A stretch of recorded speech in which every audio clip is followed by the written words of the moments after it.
It's a breath of fresh air every time Nathan Hardin comes out to this farm in Pleasant Garden. Being in the infantry, everything was tough. He served in the Army during the 80s and still misses the camaraderie of his fellow soldiers. You go 24/7 with somebody's got your back all the time.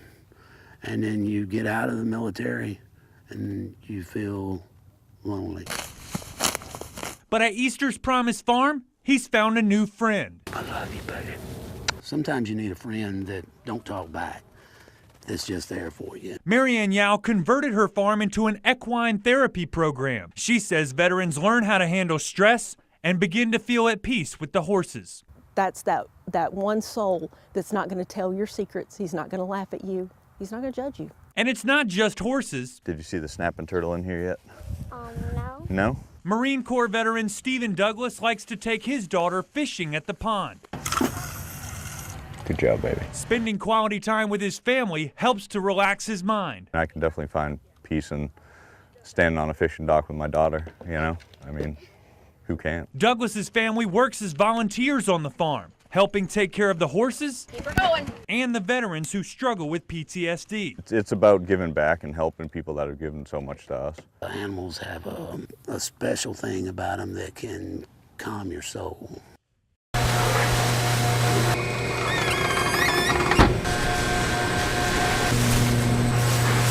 The scramble is on at Whitaker Farms. Workers are picking and processing as many tobacco leaves as they can ahead of the rain from Irma. Our tobacco's organic, so you can't put it in these barns wet or it'll come out black. But the bigger concern is the wind. Whitaker Farms has over 230 acres of tobacco leaves still in the field that could be destroyed if the winds get strong enough. It will be our profit for the year. What's left in the field helps cover our expenses for the year, and it's our profit for the year and our livelihood. Just a few miles down the road, these are the grapes we're after. At Native Sun Vineyard, what we like to do is we like to cut our vines. Michael Falcone has spent the week mowing grass and trimming vines to protect his winery. Too much rain from Irma could dilute the sweetness of their grapes. We probably lost about a ton of grapes last year because of the excessive amount of rain. Too much wind could knock over the vines. We're just starting to grow. We're just starting to get ahead. If we had a catastrophe like that, we'd have to start over. With the preparation work done, now all they can do is wait and hope. If you're a farmer, there's always something. So, we just do the best we can and pray God takes care of us. Well, here's the reason why the project makes so much sense. I'm standing on Elon University campus right now, and right across the street is Elon Elementary School. They're practically right on top of each other. So the plan is for the university to take over that campus and build a bigger, safer elementary school away from all the hustle and bustle of a growing college campus. Traffic is going to be slow through this area to begin with. When you throw an extra 300 or 400 cars in here in the morning and afternoon to drop off and pick up kids as well as school buses, it's going to create a safety problem. Safety is just one of the benefits to the project. The new Elon Elementary School will be much bigger, enough space for 250 additional students. And the only thing the school system has to pay for is the furniture to go inside. As part of the deal, the university will cover the cost of the construction. In return, the old elementary school will be used as the site for a future quad with residential and academic facilities. The idea is to bring in more students, which would also mean more jobs and more business for the entire community. Our people live here. They send their children to school here. They shop. They go out to eat. You can really tell the difference in the county when Elon is in session. And a healthy Elon and a growing Elon is just great for the county. It's not a done deal quite yet. Both the school and the university are working out the details as well as the zoning approvals, but they hope to have the new school built by the spring of 2019. Piece by piece,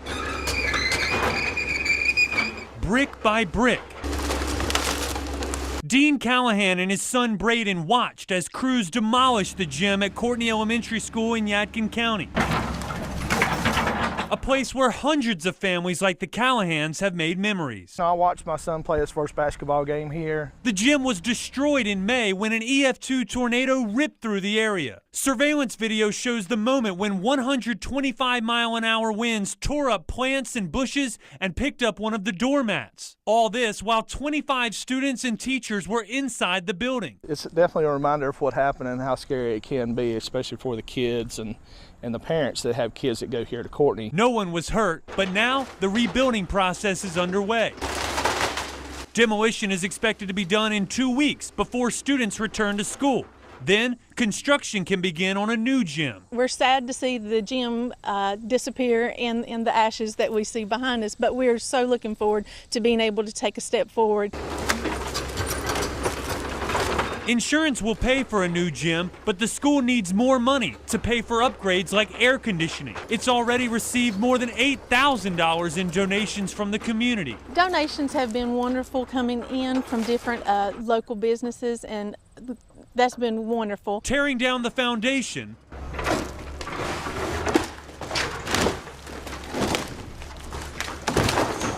to build a stronger future. It'll be new and it'll be refreshed and it'll be new memories for all the kids that are here now and the kids coming up.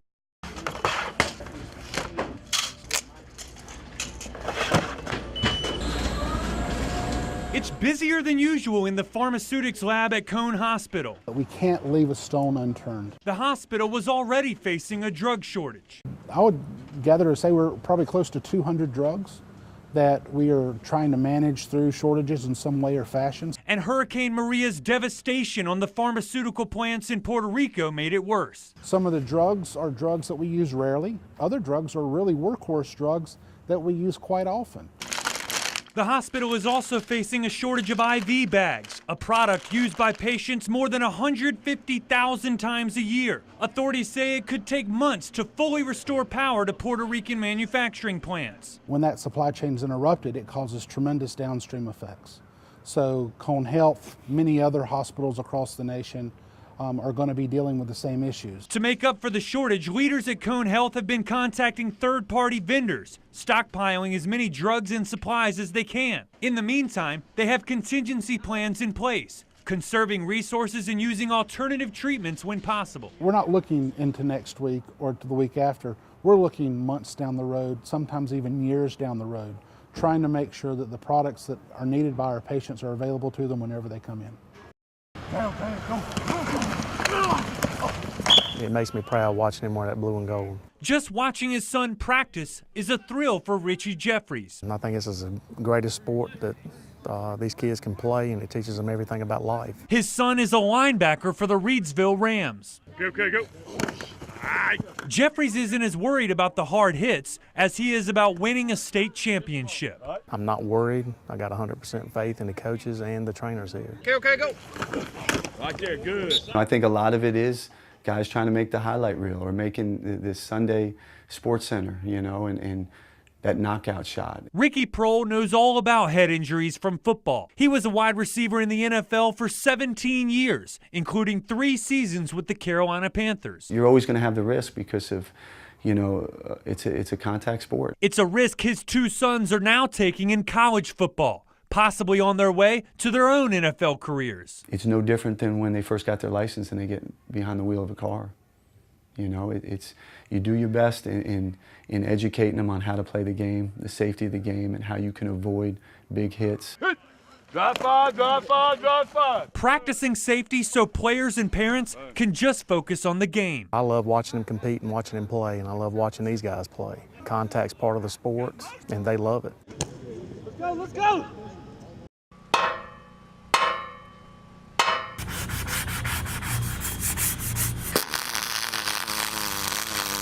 Sparks are flying as crews put together a roller coaster before the Dixie Classic Fair kicks off. Every year, it's you always look forward to it, and then the build-up with moving in is very exciting. But with that excitement also comes fear after a worker fell from a malfunctioning Ferris wheel at the Central Carolina Fair in Greensboro last week.